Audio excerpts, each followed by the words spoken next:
Welcome to the In-View segment of Magnus Kpakol GVA. Today on this segment, we will be asking Professor Magnus Kpakol to shed more light on some of the things he talked about in the Hidden Economics segment. Good to have both of you here. So we're going to be talking about human capital development. And as we know, human capital development is all about education, investing in the people, and things like that. And then the education is in school, on-the-job training. So, sir, I would like you to shed more light so that people have more understanding on what human capital development is, especially in Africa and Nigeria. Well, basically, I think that human capital and human capital development really critical for Africa because Africa suffers great deficiency in this area, as you know.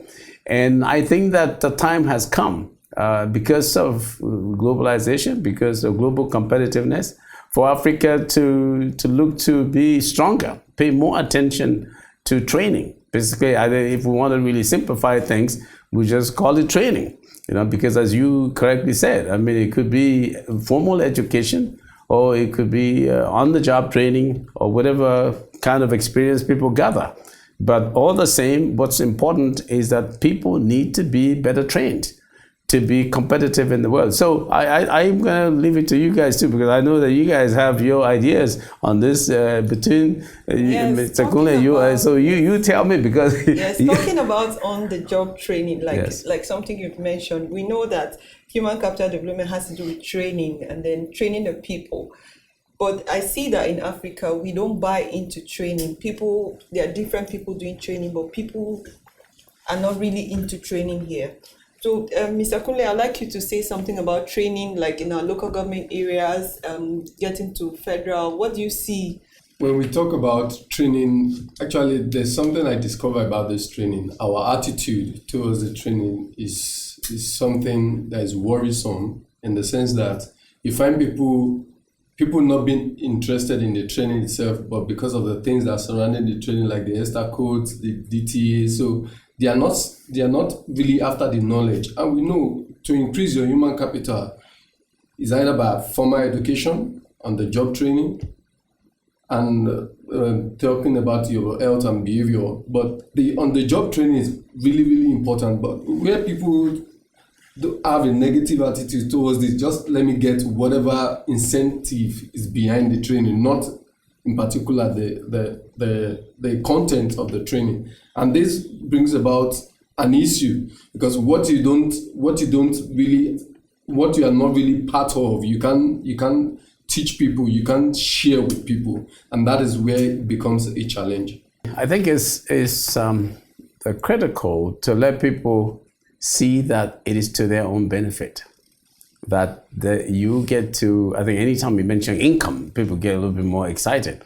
So people realize that because of the nature of the competition today, that the guy in South Korea, in the United States, in wherever, will eat your cheese if he's producing the things that you should be producing. And if you're not well trained, you're not going to be able to be competitive with him, because he's going to produce it at a much better quality. Even your grandma will buy from him instead of you. So I think when people realize that it's about the ability to produce goods and services, to produce economic value, and that's what raises your income, we got to try to pound that in at every level, as you said earlier, at the local government level, the state level, whatever level, family level. People understand that. I think when people understand that, then they buckle up a little bit. Okay. Also, we mentioned in the quick view segment, we saw how Ghana during the 1960s, we saw how Ghana and Nigeria were far ahead. The GDP per capita of Ghana and Nigeria were ahead of South Korea and China.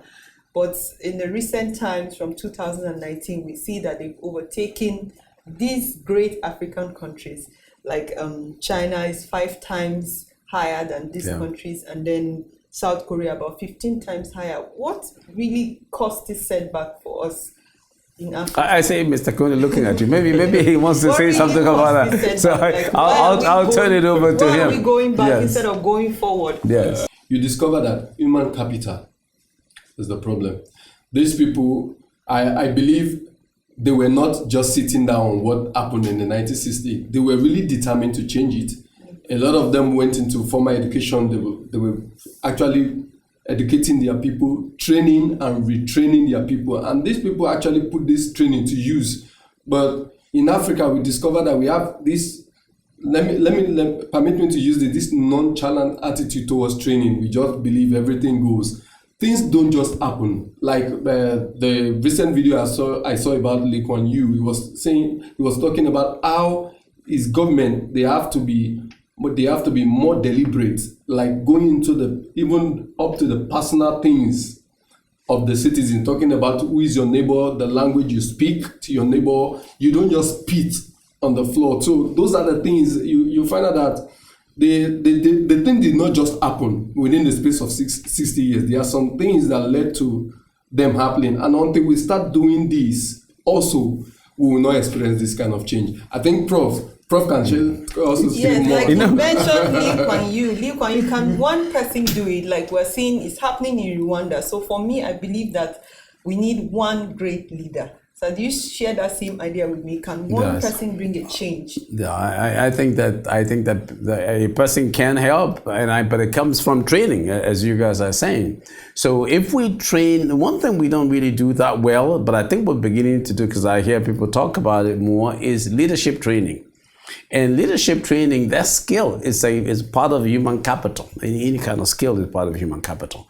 So a lot of people rise and they become our leaders, but they're not really prepared to be leaders.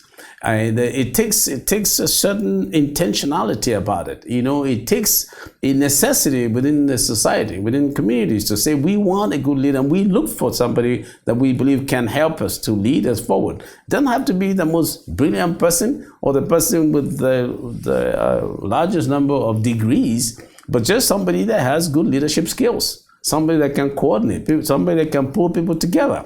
And I think we should begin to favor and try to recommend training at the household level, at the community level, local government, state level, just teaching people leadership skills. And these guys, they understand the importance of bringing people together. It's a very powerful human capital skill, leadership. So if we do that, then over time, the kind of leader we want will emerge. Like what you guys mentioned happening in Singapore. There was an intentionality about it on the part of the leader. The leader knew exactly what he wanted, communicated it to the people very forcefully, very strongly, tried to pull them all in, and then we see the beauty of it today. They've got excellence. So when you have excellence as your target, when you decide that this is what we're going to achieve, but I think it starts at the local government level, at the village level actually, and that's when you aggregate. A country is an aggregation of communities. We always just jump to the top and say the president is not doing something, but we forget that the thing is not developed from the bottom up.